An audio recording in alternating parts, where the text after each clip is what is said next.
Hey guys, this is Giles. So I'm going to be playing a 2,000 point game, me and my son. Go and say hi. Hi. And we're going to be playing the Crimson Fists versus my Adepta Sororitas. This is strictly a for fun game. So I'm going to go over the armies real quick. Crimson Fists today are going to be led by Pedro. And accompanying him for troops choice is going to be 3 tactical squads, all with veteran sergeants. 2 equipped with Power Fist, 1 with the Close Combat Weapon. Out of the 3 squads, 1 is equipped with a flamer, 2 melta guns, 1 heavy bolter, 1 las cannon, 1 missile launcher. So a variety of weapons there for the tax. To support them is going to be 2 vanguard squads. The first one is 10 strong on foot, equipped with 2 power axes, 1 power fist, and the sergeant has a relic blade. And the second vanguard squad has jet bikes. Once again, the sergeant has a relic blade. 2 of the veterans have power weapons and 2 have plasma pistols. He's also going to have a stern guard squad. The sergeant has got a power fist, and the squad has 2 combi plasmas and 1 plasma rifle, and they are equipped with a rhino. In his fast attack choice, he's got a squad of 5 assault marines. 1's got a plasma pistol, and the veteran sergeant has a power fist. And for heavy choices, he's going to be running a Land Raider Crusader. Now on to the Adepta Sororitas. I forgot to mention the Crimson Fists also have a basic stock Inquisitor with 3 servo skulls. Now off to the Adepta Sororitas. Okay, for the Adepta Sororitas, I will have to apologize. I'm using a couple of proxies because some of my models are off for repair right now. The Warlord is going to be Uriah, and he's accompanied by 3 Ministorum priests. I like to use my Eschers for these. The blonde actually has a Litanies of Faith. The one in the middle is equipped with a bolter, and the one with the purple hair is equipped with an autogun. I just try to keep them as close to the models as I could. For troops choices, I am fielding, let me see here, 3 10-strong sister squads with flamer, heavy flamer, and rhino. In the back, I got a 6-strong sister squad with a flamer, heavy flamer, and immolator. And then I got 1 20-strong unit of sisters with a flamer and a heavy flamer. For my fast attack, I'm going to be running 2 squads of Dominions with 4 melta guns each. And for heavies, I've got in the back there a unit of Retributors. The sergeant has a storm bolter. She's a veteran sergeant. The squad's got 4 heavy bolters and 1 Simulacron Imperialis. Now my 6-strong sister squad does have an immolator with heavy flamer. 1 Dominion squad has an immolator with heavy flamer. 1 Dominion squad's got an immolator with the multi-melta, which I forgot to put on the table. And I've got 2 exorcists. I use whirlwinds as my exorcist, to be honest, because I really just don't like the exorcist models. So I use whirlwinds. I think they do the job. They're really close to the Forge-World ones, just square missile tubes instead of round. And we're going to be playing a Maelstrom of War mission. Let me get the table set up and we'll go over it. Also forgot to mention that the Adepta Sororitas have Codias with them. So that's their army. Now let's look at the board. We're doing a urban battle. Lots of terrain on the board. I'm still building up my city fight terrain, so forgive some of the old Mordheim stuff and bunkers and such. We are playing Contact Lost, the Maelstrom missions. We've got 1 objective marker hidden over here. We've got 1 in the opposite corner there behind the building. In the center we've got Imperial Shrine number 1, Imperial Guard, Imperial Shrine number 2, and our last objective marker is the signpost over there. So on to deployment. Just going to go over the table real quick. The Crimson Fists are starting the game with Objective 4 claimed. He split all of his unit into combat squads. Second half is up here with the heavy bolter providing cover fire. He's got his Stern Guard and the Rhino, his large Vanguard squad with Pedro and the Inquisitor all inside the Land Raider. He's got a 5-man squad back here supporting him. He got his assault squad and his vanguard squad with jetpacks in the center field. He's got a combat squad with a missile launcher parked inside that ruin. Back in this bunker, he's got a combat squad with a las cannon in front of it, and claiming objective 3 is another combat squad. As for the sisters, we have the Retributors. Here, let me go to the other side of the table. The Retributors are holding their right flank inside of a bunker. Normal 6-strong sister squad and an immolator along the flank of it. Exorcist hiding behind it. They do have one priest in the Retributor unit. Rhino full of sisters, immolator full of dominions, charging up towards the center of the right center. On the opposite side of the ruin is another unit of dominions with a multi-melta immolator and another rhino full of battle sisters. On the flank, looking at this objective, we got a squad of 20 strong sisters with Uriah, Codiez, and a priest with litanies. We've got an exorcist sitting inside those ruins, and you can hardly see it. There's an objective counter number 1 back there. They got a rhino parked in front of it, blocking line of sight, and a squad of 10 battle sisters up in the ruins with a priest holding that objective.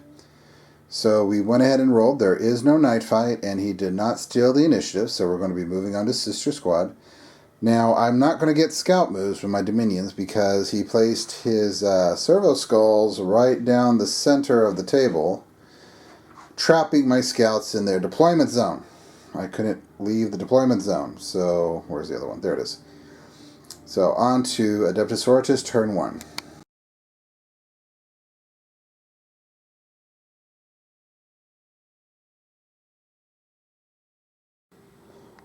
Got 3 dice in the psychic phase, so I had 5 to his 3, and I got foreboding off, but nothing else. So, on to shooting phase.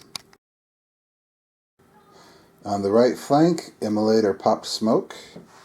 Retributors fired at the squad here, got their rending off, and then didn't get a single rend. In fact, only managed 3 wounds, which killed the sergeant. He failed his lookout, sir. This rhino popped smoke. Immolator popped smoke. This immolator actually could just make out the side of the rhino and managed to blast it with its multi-melta, causing it to explode, but did not wound any of the guys inside of it. That rhino popped smoke. These guys ran 5 inches more into the ruins.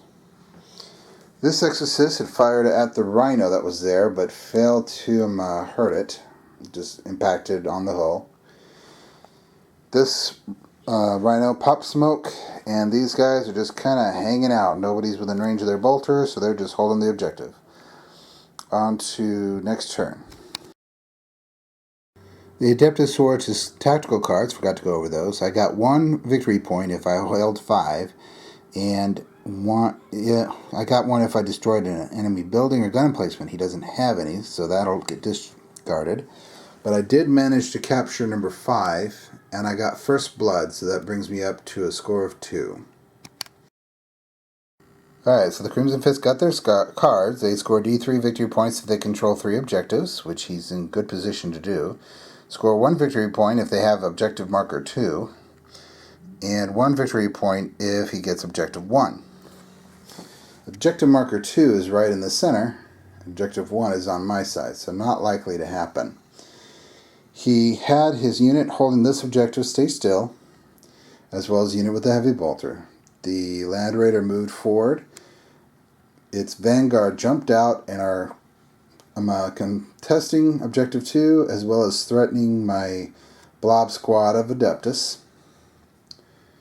His assault squad split, one jumping into terrain to, he says he's going to assault the immolator, and the other one jumping to assault the rhino. The squad here stayed still to shoot. They stayed still to shoot. They repositioned themselves more solidly around the objective. And the squad that was behind the inn have moved into it with a melta gun looking right out the doorway at a rhino. So he still hasn't taken his difficult terrain test. After we're done with that, we're going to move into dangerous terrain test. They passed all their dangerous terrain tests, now on to his shooting phase. The heavy bolter in the tower, the Vanguard Vets, and the Land Raider fired everything they had into the Sisters mob here and managed to kill off 6 of the Sisters. The Melt-A-Gun in the building managed to take a whole point and the Storm Bolter off that Rhino. They failed to hurt the Simulator. The Vanguard failed to hurt the Simulator with their plasma pistols. In fact, this one overheated but made his armor safe. The missile launcher up here fired at the grouped up Retributors and managed to kill off one of the Sisters with a frag missile. The las cannon from here fired into the Rhino and failed to glance. And the Melt-A-Gun was out of range over here, so he's just staying put. So I've lost 6 Sisters and 1 Retributor. Just a quick look at the table real quick to give you an idea of what all's going on. And then on to his assault phase. He'll be assaulting over here into my mass blob squad and where my warlord is. And then they will be assaulting immolators, and we'll see how things go. Assault phase is completed. These 3 managed to come in here. They did 1 whole point to the immolator. The assault squad managed to do 1 whole point to this immolator. And this was quite a fight. Due to my warlord trait on Uriah, my sisters not only had a 3+ armor save, but 5+ invul save. With my litanies of fate and the fact that I had both Uriah and a priest, I was able to use war hymns to get me where I could reroll all failed wounds and reroll all failed armor saves. Also, because of Uriah's zealot, I could reroll all failed hits. And with the foreboding, I was able to do my Overwatch at full ballistic skill. So I killed 3 Vanguards before they even got to me. Then when he charged in, I managed to kill out the entire unit. In return, he has killed most of mine. I think I have 6 Sisters out of a 20-strong squad left. So he killed 14 Sisters between his shooting and his assault this turn. And the only reason I did as well as I did do is Cody has managed to kill 4 guys on his own. I mean, he just rolled nothing but 6s to hit and a wound with that Demon Hammer. So Pedro is still there at full hit points, facing off the remnants of my blob squad, which isn't really much of a blob anymore, but still, that was a pretty awesome fight. So we're going to be reviewing tactical objectives. He had to get objective 2, which is still contested, and he had to capture 3 objectives. He has this one, he has this one, but this one is contested by both of us, as is that one. So he was unable to get 3. So he got no additional tactical objectives this turn. Moving to the Adepta Sororitas turn. I currently control 2 objectives. This one, that unit is greater than 3 inches away. And I still hold the objective over there, so I got 2 cards. One of them is to take over objective marker 3, which is this one being held by Crimson Fist over here. And the next one is get a victory point if I can get a psychic power off. D3 if I can 3 psychic powers off. And Cody has exactly 3 psychic powers, so I'm going to have to try to get all 3 of them off this turn. So on to my movement phase. So Cody is really pumped. I managed to roll a 6 for dice, so I had 8 dice. And I managed to get presence, precognition, and foreboding off, so that got me an extra 2 victory points from tactical objectives, and makes him kind of a beast in close combat. So on to the shooting phase. The Emulator and the 6-strong Sister Squad fired into this unit, killed off a couple, and the Retributors were able to come in here, and even with a cover save, managed to finish off the rest. This Exorcist managed to kill off 3 of the guys heading in this bunker, including getting the las cannon. This Immolator, teamed up with the Dominions, were able to finish off the Vanguard squad that was there. This 10-man sister squad combined with this exorcist managed to finish off the assault squad that was there. My 4 close-ranged melta-gun shots into the Land Raider only got 1 hit, which managed to blow the assault cannon off into a hull point on the Land Raider. And this exorcist, fired at the assault squad. These guys are out of range, so they're still holding their ground. So we're moving on to close combat. Could have gone better for the Adeptus, so all of them attacked in. Pedro took 1 wound from Codiez and made all of his invulnerable saves for every other wound he took, and then slaughtered Codiez with an instant kill. So, due to Zealot, I don't have to worry about falling back, but that was my best option for getting through that power armor and toughness 4. So, the fight continues. Now on to the, review tactical objectives. So I do have the only unit within 3 inches of Objective 3, so I have claimed that one. And I did get the 2 victory points for the Psychic Power, so on to Crimson Fists. I just like this view of the table right now. The sea of red and blue. So I just thought I'd share that view. Alright, so the Crimson Fist in the building here came down. He said his plan was to light this squad up, try to kill as many of those infantry as he can, silence that squad. He moved his stern guard up and a tactical squad to finish off the melta-guns. He also presented the Land Raider so they could fire its anti-infantry on the Dominions and its multi-melta at the Immolator, hopefully take care of both of those units. That unit shuffled just a little bit, but no other change. This unit stayed still for firing. So on to his shooting phase. The Crimson Fists on his left flank, here and here, fired into this squad, killing off 2 of the sisters. His Land Raider, the entire Stern Guard squad, the combat squad behind him, the combat squad up here, and a couple of the guys over here that were in range, all fired into the Dominions, and only managed to kill off 3 of them, but that did still quiet 3 melta-guns. So off to his assault phase. Had some extreme luck over here, and I actually managed to kill Pedro before he had a chance to attack. So moving on to Adeptus turn 3, I believe. So my tactical objectives is I get D3 if I control twice my opponents.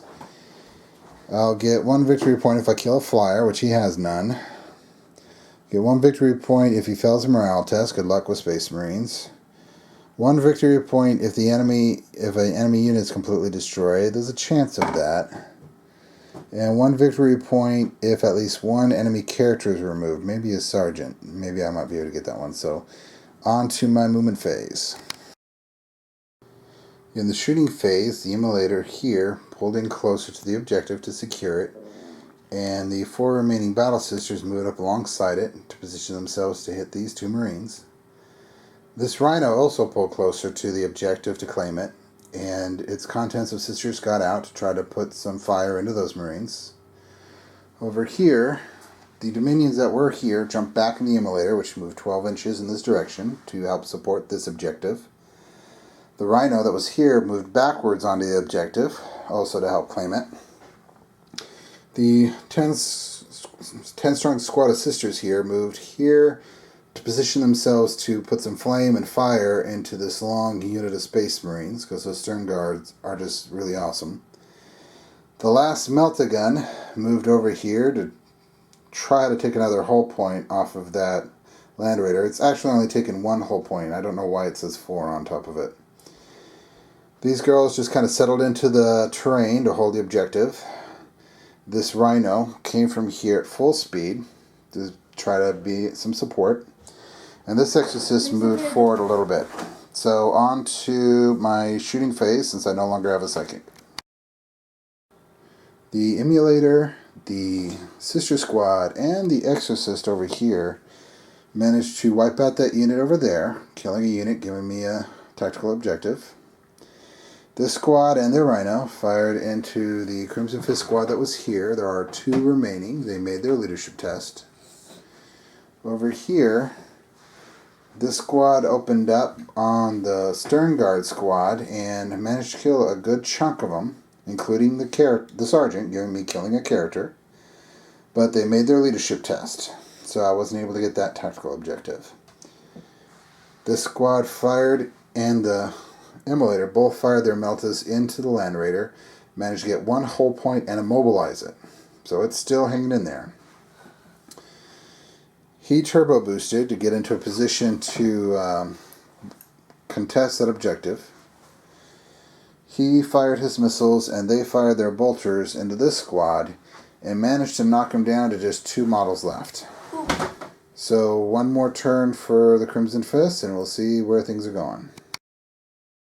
Crimson Fist on his left flank held position, getting ready to throw some frag into this unit of sisters here. And his Stern Guard moved up to get out of the way, and the Tac Squad moved up to put some hurt there on that squad. And these guys over here stayed put, so on to his shooting phase. Missile Launcher and Bolter came in here, killed off a couple of those sisters, but they had some really great armor saves. He got a lot of wounds. Over here, his Stern Guard rapid fired in with their AP3 shots. One Hurricane Bolter and the Bolt Pistols from Attack Squad did a big number on this squad here, leaving only about 5 left. He, in the assault turn, was able to run in here and kill all but 2, but due to their being within 12 inches of Uriah, they were still fearless. The Land Raider, the Tac Squad here, and the Tac Squad there all worked together and finished off that Dominion squad, so they were gone. And at this point, he still wasn't able to get any of the victory points from the tactical objectives he had. So the sisters are ahead by much. We just decided to call it game.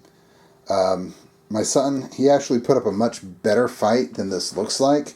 The dice were just really against him. He had things set up several times to do more damage than he did. Just the dice gods were against him today. So hope you guys enjoyed. He had a great time playing, as did I. If you guys like this, go ahead and subscribe. And thank you for your time.